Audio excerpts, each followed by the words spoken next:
গর্ব করে বলতে পারি, এখন আর আব্দুল্লাহ মর্জিনা আসলেও বলতে পারবে না ছিছি ইতনা জঞ্জাল।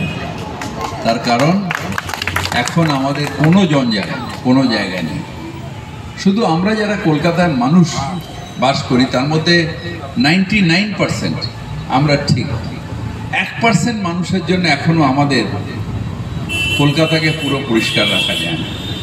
একটা হচ্ছে এখনো কিছু জায়গায় আছে যে আমাদের সেগ্রিগেশন করার জন্য যে হুইসেল দেয়, সেগ্রিগেশন করেন, আর তারপরে সেই সময় তো ঘুমন তারপর নোংরাটাকে নিয়ে বাড়ির সামনে ছিটকে ফেলে দিয়ে যাচ্ছে। অনেক সময় আমি দেখেছি যেগুলো বিন আছে, সেই বিনে আমি দেখছি যে হয়তো বাড়ির কাজের মেয়ে বেরোনোর সময়টা নিয়ে এরকম ছুঁড়ে ফেলল, বিনে লেগে ছিটকে ওটা পুরো কালো ব্যাগটা ছিঁড়ে গেল এবং পুরো জঞ্জালটা ফুটপাথে সারাদিন ধরে এলো। তারপরে কাক চিল এসে সেটাকে এদিক ওদিক নিয়ে গেল। এই সমস্যাটা আছে, যেটা সামাজিকভাবে আমাদের সকলকে মিলে এইটাকে সংস্কার করতে হবে। আমি আমার বাড়িতে ঠিক করছি তাই না, আমার শহরটাকে পরিষ্কার রাখতে গেলে শুধু মেয়র নয়, মেয়র পরিষদ নয়, পৌরসভা নয়, আমরা সবাই মিলে যদি উদ্যোগ নিই, যদি আমাদের সিভিক সেন্সটাকে সবার মধ্যে ইনজেক্ট করি, তাহলেই এটা সম্ভব। আমরা এর আগে স্কুলের বাচ্চাদের নিয়ে করে টোরে সব দেখেছি। কিছু মানুষ আজ নিচে নামবেন না, ওপর থেকে ছুঁড়ে ফেললো, কোথায় গিয়ে নোংরাটা পড়লো, পুরো সারাদিন রাস্তার উপরে ওটা পড়ে রইল। এই সমস্যাটা এখনও কলকাতায় কিছু কিছু জায়গায় আছে, অনেকটা হয়ে গেছে, কিছু কিছু জায়গায় আছে। এইটা যদি আমরা সবাই মিলে প্রতিবাদ করতে পারি। আমি একটা ছোট্ট গল্প বলি। একদিন আমি আর আমার স্ত্রী দুজনে যাচ্ছি, ড্রাইভার গাড়ি চালাচ্ছি।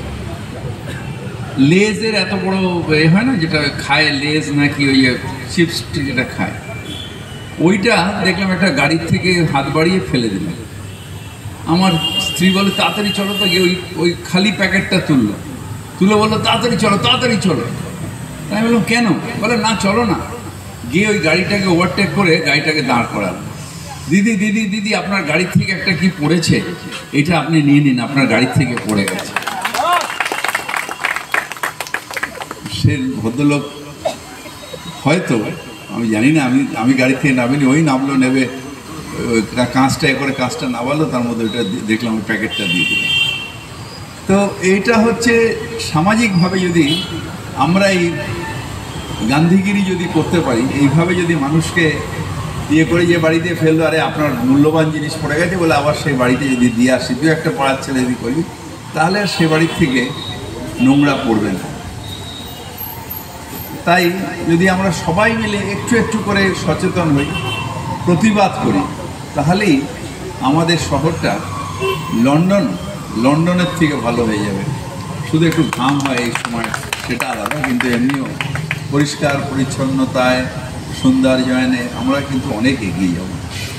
তাই আপনাদের সকলের আজকে একটা কম্প্যাক্টার উদ্বোধন, নিশ্চয়ই এখানে যে কনজারভেন্সি ওয়ার্কাররা তারা কাল সকাল থেকে এখানে ময়লা ফেলবে, এটা কম্প্যাক্ট হয়ে চলে যাবে ধাপায়, সব ঠিক আছে। কিন্তু আমরা যদি এটা সবাই মিলে আন্দোলন নিয়ে, আমাদের কলকাতা আমরা ভালোবাসি, এটা পরিষ্কার রাখবো, ক্লিন সিটি গ্রিন সিটি, এটা যদি আমরা সবাই মিলে করতে পারি, তাহলে সত্যি সত্যি আমাদের শহরটা একটা দারুণ থাকার মতন জায়গা হয়ে যাবে। আমরা সবাই তাই আপনাদের এই অনুরোধটা জানানোর জন্য এসেছি। আপনারা সবাই ভালো থাকুন, সবাইকে ভালো রাখুন।